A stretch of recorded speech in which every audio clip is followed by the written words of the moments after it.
This is Dates and Mates with your host, Damona Hoffman.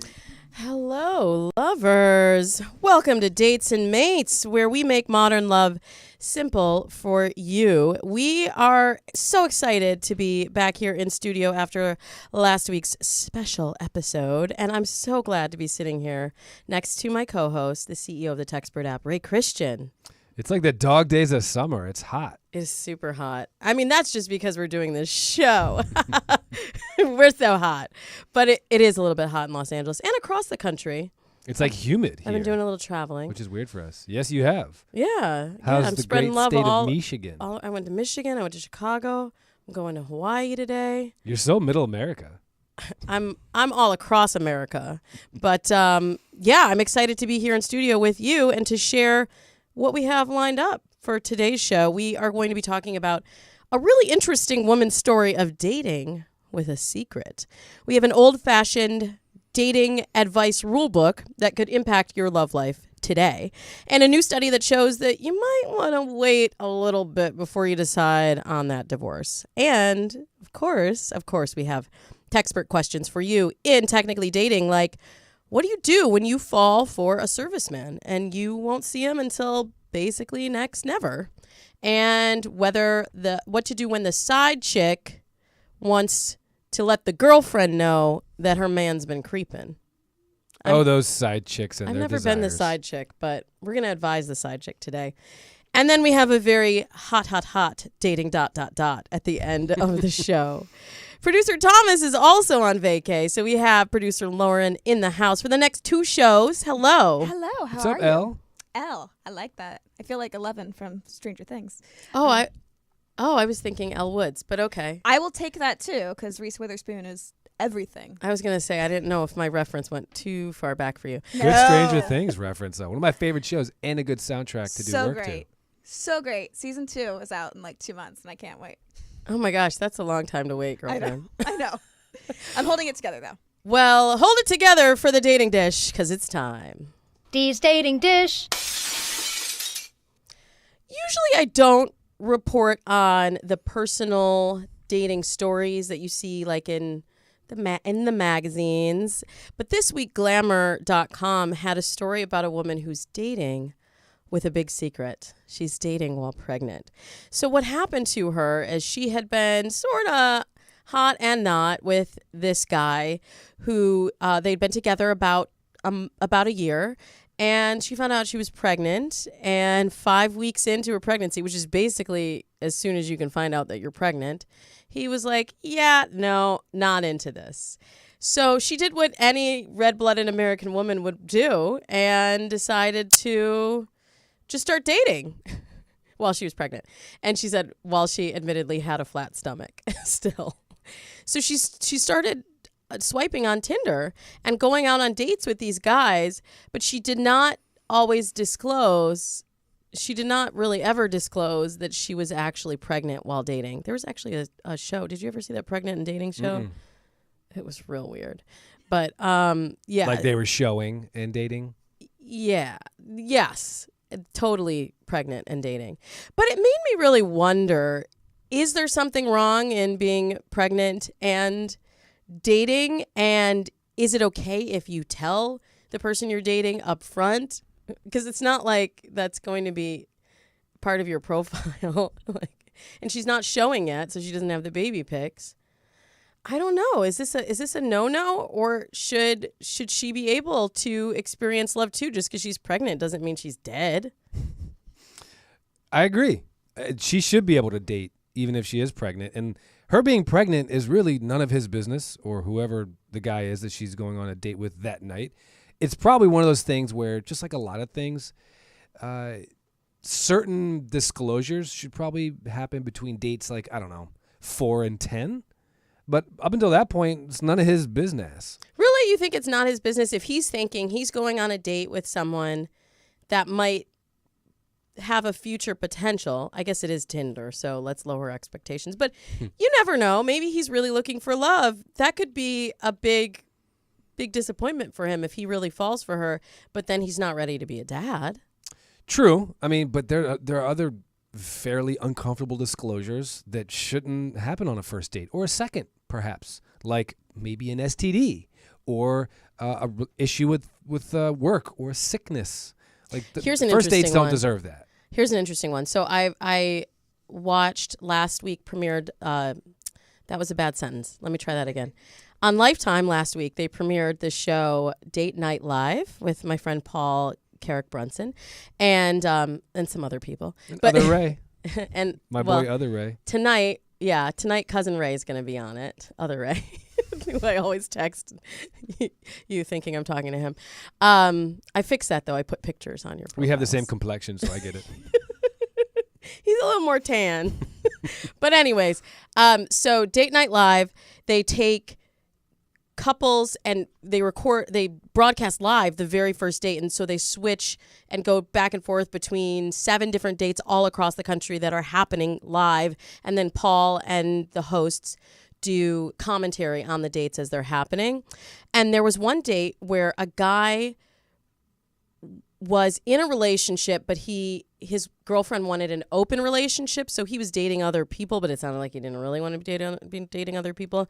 And I felt really bad because this girl goes on the date expecting that she's really meeting someone, and she's looking for a relationship on a TV show, and this guy is not available. So it came up like, should he disclose? The hosts are asking, should he disclose that he's actually in a relationship and looking for someone to participate in this open relationship with him? Or is that really not her business on the first date? I don't think that's her business on a first date. That probably would be more second or third, but at the end of the day, you're allowed to force that person to peel back the onion a little bit. I mean, having said that, if I found out a girl was pregnant while I was dating her, it's like objectively, it's not going to encourage me to want to date her more. It's going to hurt the cause.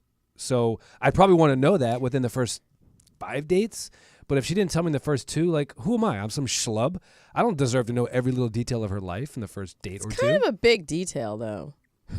True. And then she said guys would approach her on the street when she was in the winter with a big coat on, and they wouldn't know that she was pregnant. And then she's like, sorry, gotta tell you this now. And then they run away like she has the plague. It's like, what? Now, I used to get hit up when I was pregnant. Like, oh, we can't be friends now? Now because I have a baby? We can't be friends? It was just like, not that I was accepting the advances, but I just think it's funny, actually. And if you think about it, it's kind of counterintuitive because as guys, the pigeonhole is that like, oh, we want this like casual sex and we don't want babies. And who is less likely to have a kid with you than a woman that's already pregnant with someone else's kid? And I hear that pregnant women are kind of sexy. That's what some guys say. That's a fetish. Some people have that. I don't know. It's a little weird, but I say more power to her, but I think she should disclose that she's pregnant. And on which date? Gun to your head. Oh, I think she should do it pre-date. Pre-date? I do. If she's trying to get her rocks off, she needs to buzzkill the date before it even happens? If she's just trying to get her rocks off, then I guess not. But I think if she's looking for a companion, which it sounds like she is. She said not necessarily the dad to her baby, but just someone to spend time with. I don't think it's not fair. I think you're wasting those guys' time. Okay. Some guys like their time to be wasted. Some guys do like their time to be wasted, but according to some old-fashioned dating advice, that might not be the way that we should be doing it. And maybe if we could roll back the clock to the way things happened back in the 50s, we might be doing a little bit better in the romance arena. So according to Verily Mag, where a writer shared a piece on old-fashioned dating advice that she heard from her grandparents, she learned some things that could be applicable to today. So let me give you the tips that Grandma Mimi told this writer on what's going wrong with dating today. So she advises, go steady sooner. And this is something that I think varies from place to place, from culture to culture. But it used to be common practice that 2 or 3 dates would mean that you're going steady. That basically... Does that mean you're in a relationship? Yeah. Boyfriend, girlfriend. Boyfriend, girlfriend, you're pinned. Steady. He's your steady. And now, of course, I do believe in the 3-date rule, but a third date may just mean it's time for you to hit the road. It doesn't. And there's so many times where now you could be in a casual dating situation and not define the relationship for months and months and months. But I do think, I believe in being able to date openly now. And there are some cultures where just going on a date with someone, you are considered steady with them until you decide not to date them anymore. But I think that would lead to better connections. And there's just so much ambiguity where people are like, I don't know, are we in a relationship? DTR. And I think it creates a lot of unnecessary stress. I agree. I had one of my favorite experiences way back when I was on dating apps. I was on Bumble, and there was a couple exchanges back and forth. And I said, all right, let me get your number. Let's chat. And she said she can't because she's old-fashioned and she needs to get to know me better. And I'm thinking, really? So your grandmother, when she was on Bumble back in the day, she wouldn't give it out until she got to know you? But I do like some of these concepts. And actually, my current girlfriend, after 4 dates, she basically, in a way, very tactfully kind of angled us towards being exclusive. She said, what are we? And I want this to be exclusive. And it was done in a very charming and tactful way that led me to be like, yeah, let's do this. Let's be boyfriend and girlfriend. And I think women today drop the ball on this. And they're afraid to be that girl that's like, what are we? You know what? That's okay. You can say that. And I think maybe 3 dates is a little bit fast. I actually do like 4 or 5 because at that point, you know whether there's a long-term potential or not. So, and guys, we're notorious. Well, if you let us, we will stray and be crazy and be that guy sowing the oats. So I think more women after dates 3, 4, or 5 should be like, hey, I don't want you having sex with other people. Yeah, I agree with you. The 3-date rule was just to know if you want to continue seeing that person. I think 3 dates is a little too early to be exclusive with someone. I think it's hard to really know that you want to make that commitment. But how's that at 3 different? dates. What's the difference? If you are having a label, like this is my boyfriend, like I wouldn't have been ready after 3 dates to call Seth my boyfriend. But you were exclusive? You weren't dating other people? By the 3rd date, no. But I wasn't ready for that label. But by the 5th date, I probably was. Yeah, by the 5th date, I was. So people say, oh, we're not dating other people and we're exclusive, but we're not boyfriend and girlfriend. In my mind, like that's the same thing. I think if you've decided you're not dating other people, but I hadn't decided I wasn't dating other people by the 3rd date. I just wasn't dating other people. It was a happenstance. It just kind of naturally occurred. It was, yeah. But there was no discussion. But there was no discussion. The discussion didn't happen until later. Got it. Yeah. But I agree with you that women need to be a little bit more proactive in defining what they want in the relationship. And there's just too much chaos where everybody's afraid that they're going to look desperate or like they're trying too hard. And so everyone, especially women, are just playing it way too cool. And we ain't got time for that, gals. We ain't got time for that. There were some other red flags that they said that Grandma Mimi said to look out for. She said, find a gentleman and be aware of red flags. So some of these red flags to her were last-minute dates, comments about other women's looks. Hell yeah. Objectifying text messages. I know you're going to have something to say about that. Oh, Grandma was always putting her foot down with those. With those text messages on Bumble. And lack of intentionality, which I think is kind of similar to what she said in the beginning. Those were the red flags. So I agree, though. I say beware of last-minute dates if you're looking for a relationship. And I said this is the biggest challenge with a site like, with an app like Tinder, because all of the dates are happening in an instant. But that, to me, doesn't, what I've seen in my 12 plus years of doing this is that doesn't lead necessarily to long-term relationship success. Agreed. Yeah.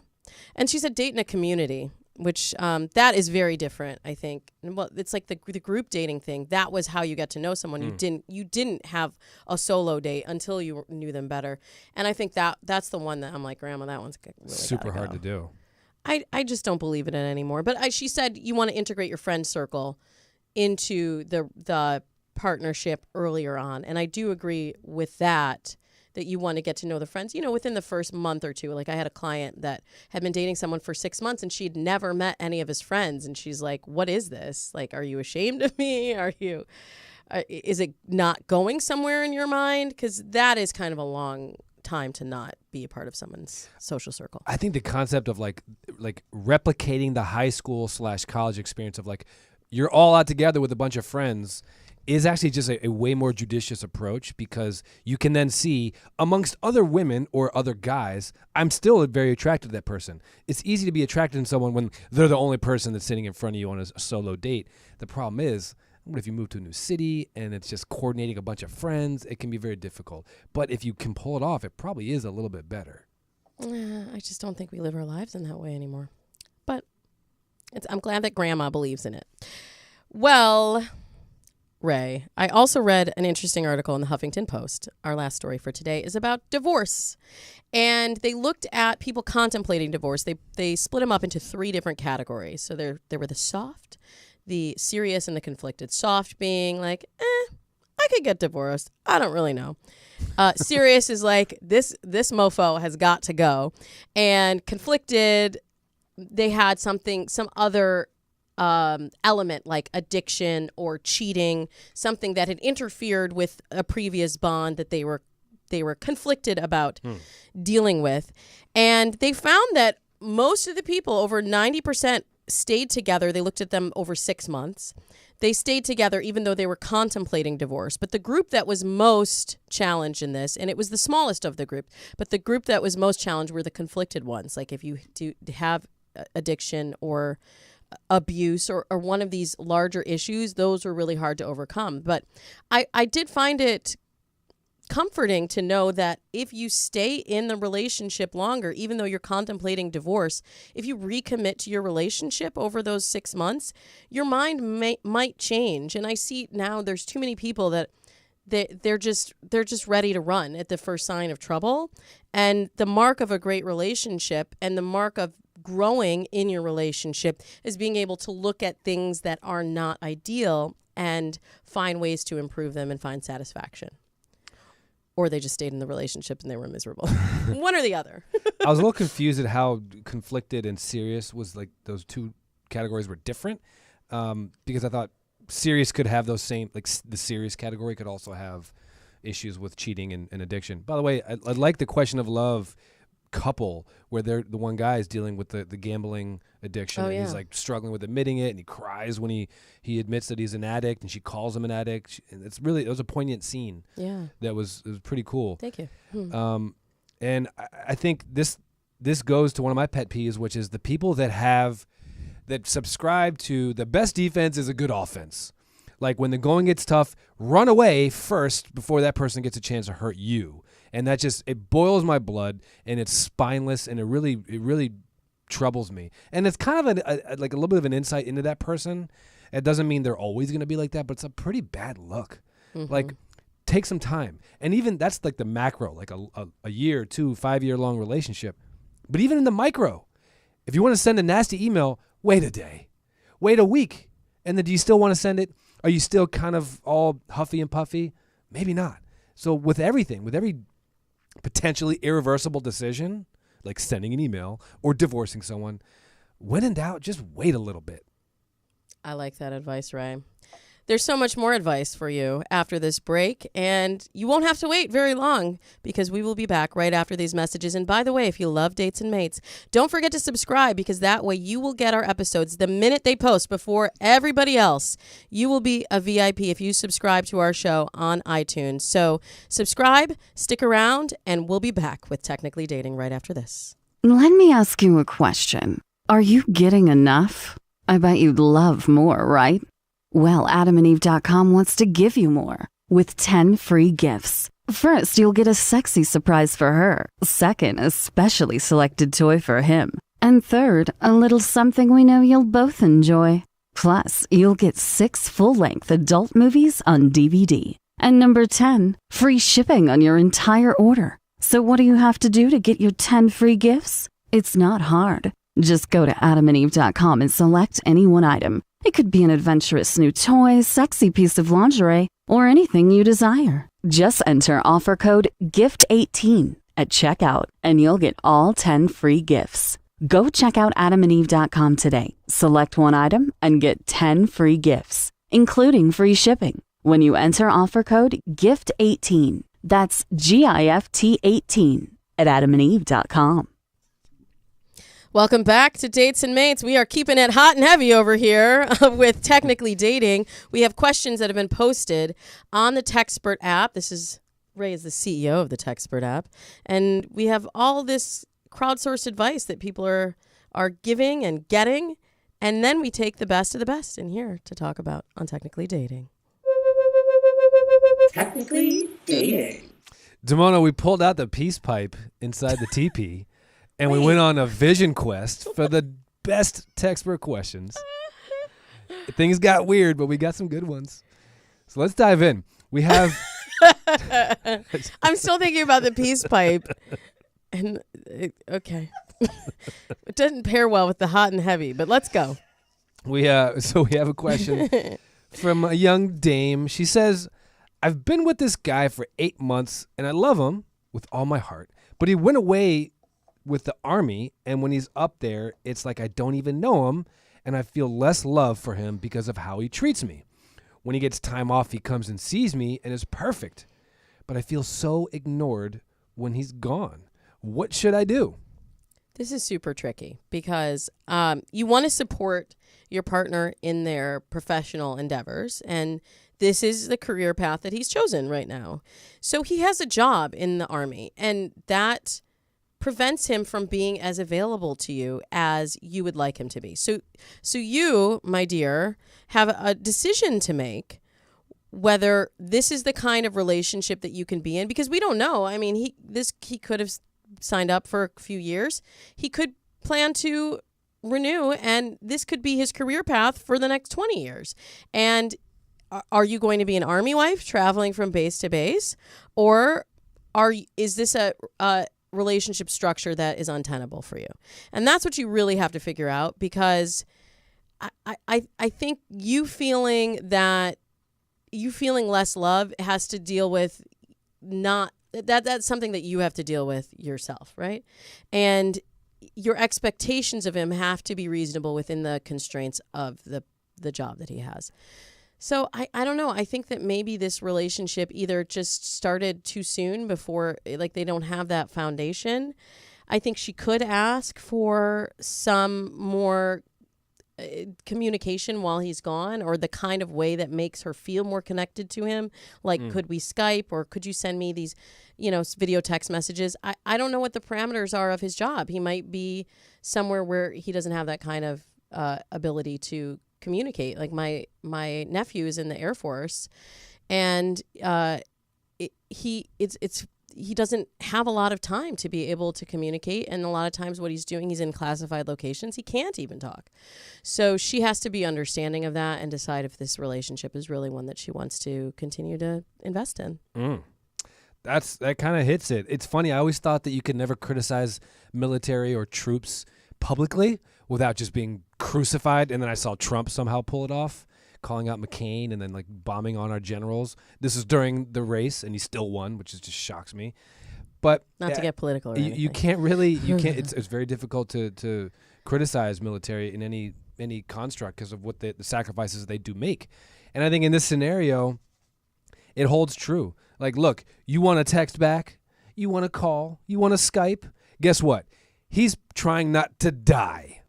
Decent chance. He's trying to stay alive. His life is in risk. So hold off on like the need for a Skype or a text here and there. But I say for sure, do what you just said. Say, babe, it would help me a lot if you just set up one time a week or some sort of structure he can pull off where we know that time a week we're talking. Other than that, remember, he's trying to stay alive and not die. So that kind of trumps your wanting a text back or like a good night call. I'm sorry, but like this is the life you signed up for, and accept that. Exactly. Good question, though. It is a good like question. All right, moving on. We have a young textpert. fella. He says, it's been 3 months. She told me she loved me first, but over text. I've been the one saying it in person, and she's said it twice in person, but besides that, she just texts me after I leave saying she loves me too. Why doesn't she want to say it in person? Usually we don't hear from the guys being so needy for this. Right. Right? I mean, I think he's being kind of a girl right now. look, if you say to her, it would really help me to hear that from you in person, and she doesn't do it, and she did do it. She did say it before. She just doesn't say it all the time. If you express it to her and she still doesn't do it, then I'd be like, okay, maybe there's something wrong. But some people just are not verbal. You have to know her love language. And she might not be the kind of person that is verbal in expressing her love. Like my husband is a writer. He's much better at expressing himself written than he is expressing himself orally. He gets very tongue-tied. It's like very hard for him to like spit it out. But when he's writing, he can really compose his thoughts better.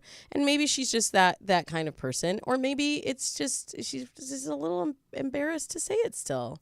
I mean, they're young. It's still new. Give her a break. Well, I appreciate you sharing your marital oral issues. It means a lot. I appreciate the honesty there. Is this a reference to the peace pipe again? What? Well, the peace pipe, that's a thing. So I'm gonna get a little bit technical here for the fellas, since this is one of the more rare questions from the guys, and it may be lost on my co-hosts here, Damona and Lauren. But okay, first off, make a decision. Can you live without her saying a lot of I love yous? If you can't, then end it and then try to man up some other way and stop being a little bitch. But if you cannot and you want to have some set amount of I love yous back, then beta test it. And here's how. 1 week, say I love you to her once a day. The next week, say it once every other day. And then maybe another week, say it twice a day. And start to judge her reactions. Does she get kind of weird and like skin crawlish when you start to say it more often than not? If so, then pare it back. Excuse me. And if she's okay with it, then stay with a certain pace. If she's okay with it once a day, once every couple days, then just live with that. If you can be cool with it, but just figure out, when does it get weird? When you're saying it too much, too little, just right. Find that Goldilocks zone. I love all of your relationship tests. That's good. I like that version. Thanks. Mm-hmm. All right, moving along, we have a question from a young lady. She says, my ex-boyfriend cheats on his girlfriend to be with me. I've tried everything to get over him and move on, but I'm in love. I've even blocked him before so I wouldn't be tempted, but he always reaches out even more when I do that. I've even started dating other people, but nothing works. I just love him too much. What should I do? She's caught up. She's sprung. He's playing a mind game on her. She's pressed, as we used to say in high school. She is pressed. Oh, I didn't AF. know that. Really? Pressed. Oh, wow. Girl, why you pressed? I just learned a new word. We didn't say that in Michigan. It kind of works too. It makes sense. Like She is instantly, pressed, doesn't it? and he's pressing her. You can't use it like that. You might have botched it up, but well, I'll allow it. Right, because he's the one chasing, and she's trying to run away, and he's continuing to chase. And this is not healthy. First of all, it's her ex-boyfriend, so they broke up for a reason. She needs to remind herself of that reason. And he has a girlfriend, which means he's super slimy to be doing this and not being faithful to his girlfriend and then chasing you down. Is that the kind of guy that you want to give your heart and your mind to? That you have to have more self-respect than that. And I understand getting caught up and catching feelings and all of that stuff, but you are the side chick, and you need to let him know that you are not okay being the side chick.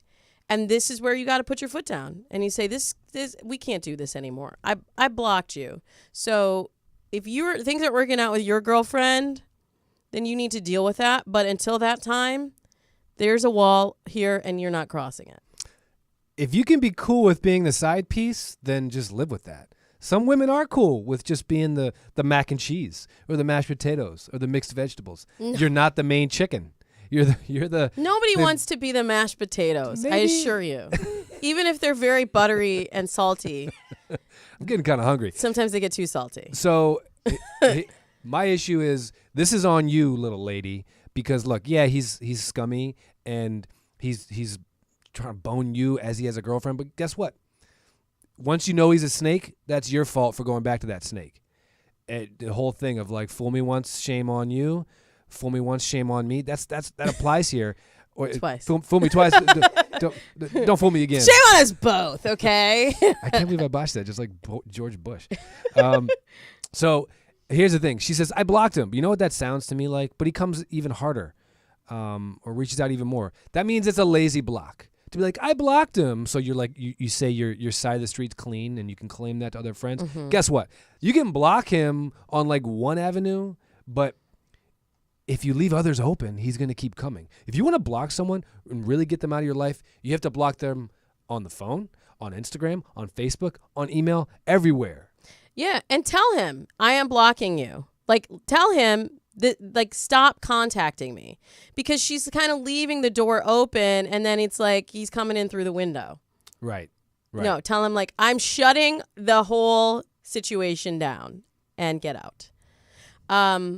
I wanted to ask a follow-up question of you because I have a friend who was dating this guy long distance, and she got a DM from his ex-girlfriend saying, guess what? I'm cheating on your boyfriend. I'm cheating with your boyfriend on you. Your boyfriend's cheating on you. That's right. That thing. Yes. Fool me once, shame on Shame Lauren. on Lauren. Yeah, your boyfriend is cheating on you with me. And she was like, whatever. And then she messaged him and was like, this girl said this. And he said, actually, it's true. Do you think, so they broke up, but it's fine. She's already moved on. But do you think that is out of line for the side piece to reach out and let the girl know? Like, is that her responsibility or is that out of line? As we learned in a prior episode, the really honorable thing to do is go to the press with it. Who did that? I forget who did that. But we had some story in the dish where she's like, I just wanted the woman to know that she's being cheated on, but she told the National Enquirer or something. Yeah, exactly. Do you remember who that was? I'll think of it later. I think you can, but it depends on what your intentions are. If you have nefarious intentions and you just want this guy to cut off his girlfriend and come be your everything, then that's bad. But if you're just being a girl saying, look, I ended things with him, but he's been cheating on you too. He's just a scumbag. Sure, why not? That doesn't seem very nefarious, and it seems the right thing to do. Maybe a heads up. I think she wanted him to herself. Really? Yeah. Yeah. She was like, "Oh, this long distance thing, you need to be out of the picture so I can have him back." Girls will be girls. Do you think girls are more want to do that than men? I don't think men play mind games like that as much. Like to have like an intention to really think through, like, if I send this message, then this will happen, then that will happen. Like, right, Lauren? We're always thinking through the scenario. Oh, well, I always think, okay, if I send this one text message, this is how our relationship's going to be in 5 years. Like, you think it determines everything. And I know a couple guys who do the same thing, but I see it more in girls, for sure. Yeah, we're plotting and planning. We're into storytellers. The future. Right. That's true. That's exactly it. We're telling the story. It's not bad. We're just writing. We're just coming up with our own scenario. We're not bad. We're just drawn that way. I had an interesting comment shared with me, which is that if you think at the very base level, men and women, the concept of power is a very elusive and tough one to really pin down. But with men, in many cases, especially over time in history, power can literally be strength. And our muscles were stronger and we could overcome a woman. And yet women rise to power in many ways without the strength, without the brute, raw strength that men have usually. And yet a lot of the ways they do that is through their mind. Mind and control. Through leverage. And like basically it's like mental leverage is their equivalent to our physical power. Yeah, we are very strong in the mind. Yes, exactly. So you agree? Okay. I agree with you. All right. Yeah. So power. we have everything. Kind of a heavy one. So this is from a young lassie. She says, I've been in an abusive relationship, emotionally and verbally, and I want to get out of it. I wrote a message to him, but I don't know whether to send it or not, and I'm scared of how he will react, like if he will come into my house, which he has blackmailed me about before. I'm really scared, and I even went to the hospital from an overdose. I can't deal with this anymore. Please help someone. Yeah, this is pretty heavy. But I think it's important that we address questions like this too, because it's not all about like text messages and kissy face emojis. Like people that are listening to the show are dealing with issues like this, and I think it's so important. I know it's easier to say this than to do it, but it's so important if you are in an abusive relationship for you to get out and for you to protect yourself. And I think sending him a message is not the right way to do that. Like, I think that is just going to fan the flames. And I think it would be more powerful if she made it clear that she's ending the relationship. And it sounds like she needs to either go somewhere else for a few days while things blow over, or she needs to physically get a restraining order against him to keep him away from her. And I mean, that's without knowing the totality of the situation, that's the basic way to deal with it. But I know, like, this could escalate, and he could end up showing up at her house, and she needs to make sure that she has a support system around her that is protecting her from this guy. But do not stay in a relationship with someone that is abusing you in any way. In verbal abuse can even be as damaging as physical abuse. And it's makes me sad when I hear from young women that are dealing with that. I have an analogy that might sound a little bit silly at first, and then I have a question for you. The analogy that I have is when I work and I really want to be clear of mind on a difficult task, I literally turn off everything. Phone, email, Slack messages, everything. I turn it off. I cannot be contacted, and I'll set a timer for an hour or two so I know I'm not going to drift off into the abyss. And I'm so productive, and I have this. It's almost meditative, and I have this clarity of mind. And for situations like this, I would recommend the bigger version of that, which is block him on everything, just like you said. Block him on everything. Tell him that, and then get that restraining order. Why not? Like, it's a peace of mind. He will have no way of contacting you, and try to move on. Having said that, I will never understand this as a man. I just can't, because I'll never understand that female view at that point, which is my question to you. Like, why is that such a common thing for the abused woman to stay in that corrosive, toxic relationship?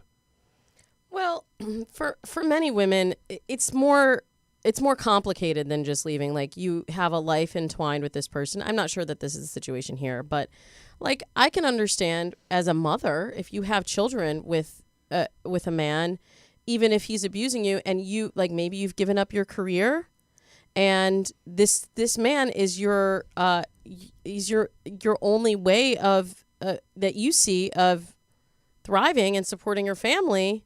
You're going to think about, like, it's going to feel like I don't know what else to do. I don't know where else to go, or how I'm going to put food on the table for my kids, So I think in this situation, it's just, there's an emotional attachment there. And then fear is a powerful driver. So she has fear of staying in the relationship, but she has fear of leaving the relationship too, because she feels that he is going to retaliate on her. And it sounds like also she's dealing with her own issues of depression and, maybe some self-worth issues, because she went to the hospital for an overdose. So you got to get yourself right, get your mind right, and boost yourself up to the point where you feel strong enough. It is a power thing. It's just like we were talking about in the last question. It's a power struggle, and she has to really, dig down deep to find that power in herself to be able to leave. Well, as someone who's actually gone through something very similar to this, it is hard. And I wasn't in a relationship with this person, but it was like a relationship without being in the relationship. And he had a lot of personal issues. And the reason I didn't cut off sooner was I was afraid he was going to do something to himself. And I finally had a group of people like, this is not okay. This is not an okay relationship. He started showing up places without me knowing or inviting. I was a step away from getting a restraining order. It was very toxic. And if you do cut it off, he will kind of act out in some way or form. So go stay with a friend for a week. Go do something where you will feel safe and know it's not your fault. It's, it's two people trying to work on something together, and it's totally okay to feel scared and know that's, something could happen, but protect yourself first. Like, that's always the number one rule. Right. For sure. Yeah, I'm sorry you had to deal with that. At the risk of sounding crass, so if a guy punches a girl or abuses a girl, that's not her fault. That's him being just an out-and-out a-hole, scum of the earth. If she stays with that guy, is that kind of her fault? Knowing what she knows about him. I'm not going to like victimize the victim. I think each situation is different. And some people, like maybe she doesn't have that friend to go and stay with. And she's in a situation where she's entwined with her abuser. He is her support system. And, you know, and a lot of times it's not like they're aggressive all of the time. They're really supportive and kind, and they say all the right things. Oh, yes. Most of the time. And then they snap and they punch you in the face. And so then you're confused. You're like, well, but he said all of these nice things yesterday, and he said he really wants us to work, and he's going to change. And I want to believe that because I do love him, and there's a reason that I fell in love with him. But then there's this other side of him that sometimes comes out when he's drinking or when he's mad about work or he's under stress. And that is the part that sometimes victims will try to push out because that doesn't gel with the rest of who they fell in love with. We could talk about this for a really long time, but we have other textperters that need our help, Ray. All right, let's try to lighten the load a little bit, lighten the mood. We have a question from a young lady. She says, I'm an American, and I met an Aussie girl in Florida. I talked to her all night before my flight left the next morning. We've talked every day since, and even Skyped a few times. She's in school in Australia, and the time zones are different, so I don't have a lot of time to talk to her, but I like her as more than a friend. And I don't know if she feels the same way. What do I do? I don't want to lose her as a friend, but I also don't want to be more than that. Or I also want to be more than that, excuse me. Also, long distance sucks. Please help. And this is not just a little bit long distance. This is like halfway across the world. I mean, I love the Aussie accent, so I can totally see why you fell for her. But there's something that we need to clarify just from the get-go. So this is a woman. She's talking to an Australian girl. We don't even know for sure that the girl is interested in a relationship with a woman. And she's talking a lot about being friends with her, and you know, she talked to her a lot and they're friends, but I don't know that anything romantic happened. And sometimes, you know, as Lauren and I were saying earlier, women, we tell these stories and we play this whole story to ourselves of there was this other element to the relationship, and so she could be hung up on something that this girl thinks is just a friendship. But regardless, Australia to I don't know if it's Florida, Australia to America is a pretty large gap to overcome. And it's hard to put a move on someone for the first time when you're that far off, especially if you think maybe there's a chance she thinks you're just friends. Yeah. Like, so, yeah. Make a move. If we're storytelling, like, let's project into the future a few months. What are you going to do? Are you going to fly down there to Australia and proclaim your love to her? Are you going to move to Australia? Is she going to come and be with you in Florida? Is she going to give up her school and her degree to come and be with you? Or is this something where you got butterflies one time and you can be pen pals, but nothing more? I've thought about long-distance relationships quite a bit because I was in one, even though I know objectively and logically they're kind of stupid to be in. And I do wonder sometimes, like, is it the scarcity of it? Because as humans, we want what we can't have.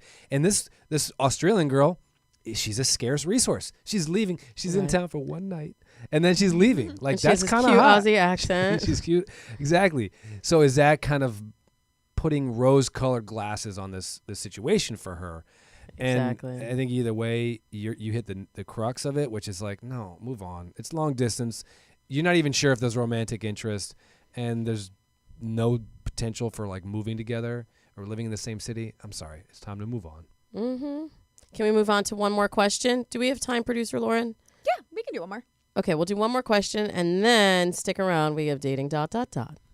So this question is from a woman, and she says, if I'm going to meet up with an ex to catch up, should I go to a movie, a lunch, or go get coffee? I like how her options decelerate in seriousness. Like a movie, sitting in the dark next to this person that I had a history with. Or lunch, like people might see us out and think that it's a date. Or coffee, it's like this could be a business transaction. Or I think it has to be lunch or coffee. Why would you go to a movie with your ex unless you're trying to put some moves on him yourself? That sounds dangerous. The old popcorn trick? That's not popcorn. No, she would not do that. That's what guys would do. The old hole in the bottom of the popcorn. We don't do that. I think I actually did see this question on textpert, and like the first response was, it said, just save yourself the time and punch yourself in the face. And don't go see your ex. Great advice you can get on textpert, but it's true. Right? Is. Like, yeah. Well, but I mean, look. I don't know what she wants out of it. I think if you want to meet up with an ex, that's true. There's two outcomes. One is like you want, well, I guess three. You want closure, which it doesn't sound like, or you want to get your rocks off, or you want to get back together. If it's closure, you're already. No, I think there's a fourth. I do think there's a fourth. I think it's friendship. Like we've had this conversation before. But I believe you can be friends with your exes because there was something that connected them before. Something that connected them. And even if there isn't the sexual chemistry anymore, that there could be friendship chemistry. They literally made a song in opposition to this. It goes, all my exes live in Texas, which is why I hang my hat in Tennessee. Do not be friends with your exes. You and I are like snake and the mongoose on this one. Can't agree on everything. All right. So before we wrap up the show, we're going to cap it off with one of our favorite segments, dating ... So here's how this will work, friends. I will start off with a sentence, and then I will give my co-host, Ray Christian, the opportunity to finish the sentence with whatever he thinks, from the top of his head, the best dating advice he can come up with in a split second, in a blink of an eye. No, don't move ahead here. I see you pre-planning. I haven't looked. All right, and then I'll give you my 2 cents as well. So, are you ready? Yes. It's time for dating ... Number 1, before a first date, a girl should always remember to remind herself how beautiful she is. Aw, that's a good one. Is it? I got a little teary there. It's true. I would say before a first date, a girl should always remember to smile. I like that. Right, we forget. We get all intense. Just smile, have fun. Don't take it too seriously. Like smile to check if there's lipstick on your teeth, kind of thing? Don't play into the future. Just stay in the moment, smile, have fun. Okay. Before going on a first date, a man should always remember to be a gentleman. Before going on a first date, a man should always remember to put on deodorant and take a shower. Y'all be stinky sometimes, right? Right, Lauren? Lauren's saying yes. You know what? I want to just... I'm nodding my head ferociously. Yes. Guys don't realize their own BO sometimes. I want to adjust mine slightly. I'm going to take away the gentle part of it. Be a man. Be a man. How do you define that? Go for a kiss. Pick up the check. Be attentive, open and honest, and don't be afraid to remind her that this is like a little sexual thing. And be a man that's on offense a little bit. There you go. And pick up the damn check. All right, number 3, the way a man treats his blank will tell you a lot about how he will be in a relationship. And don't say peace pipe. The way a man treats his mother will tell you a lot about how he will be in a relationship. You think? Because sometimes people have challenged relationships with their mother, but it doesn't mean that they can't be in a relationship. No? I think it's a good canary in the coal mine. It's Okay. it's someone that gets on your nerves occasionally because that's what moms do. And how does he react to that? I say the way a man treats his dog will tell you a lot about how he will be in a relationship. That's a good one. I just wonder, some guys don't have dogs. It's just use your imagination here for storytelling. Number 4, an appropriate amount of money to spend on a first date is for whomever is paying. Well, it should be the guy between $20 and $100. So no coffee. You can. If you're dropping $15 on a date, like, are you like Dave Chappelle on Half Baked? Like, really just trying to scrounge through? Yeah, $20. I mean, come on. She got dressed up. You guys had it on the calendar. You can drop a dub on the date at least. But also don't go more than 100 because then it's just, it actually makes you look kind of thirsty. And like you're trying to show her, oh, look how much money I have, baby. I'm so rich. Don't do more than 100. And then you get an accent. I think the appropriate amount of money to spend on a first date is about $50. I like that. Yeah, I think it's like 1 to 2-ish drinks each. I like drinks for the first date. But you don't have to. You could be clever and do something more inventive. The final dating ... Number 5, you are exclusive with someone after foreshadowing. Wait, can you rephrase it? Like you ought to be exclusive after? Because you're exclusive after you talk about being exclusive. Well, that was the answer. You are exclusive with someone. Yeah, same answer. After you have actually had the conversation that you are going steady, not after 2 to 3 dates. Well, Ray, it's been a good time. I think we should keep doing this. Welcome back from vacation. Thank you. Glad to be here. And things are still happening on our Twitter and Instagram. You can follow me at Damona Hoffman. You can follow Ray on Instagram at RayChristian_LA. And by the way, watch my show, A Question of Love. It's on Tuesday nights, every Tuesday at 10 p.m. on FYI. Let me know what you think about it. Tweet me, send me your questions, and we can answer them on a future show as well. And by the way, you want to hop over to datesandmates.com to get your hands on the exclusive Relationship Bootcamp online course for free. And if you're single, you can get your free workbook on the Texting 10 Commandments. And don't forget to download the textpert app where you can post your own dating dilemmas and get some crowdsourced relationship advice from the textperters before the next show. We will see you next week. We have Jonathan and David Bennett of The Popular Man talking about how shorter men can overcome height bias in dating. So we'll see you next week with that topic. But until then, happy dating. I'm here for love. That's what I'm doing. I'm here for love. That's what I'm dreaming of. This is Dates and Mates with your host, Damona Hoffman.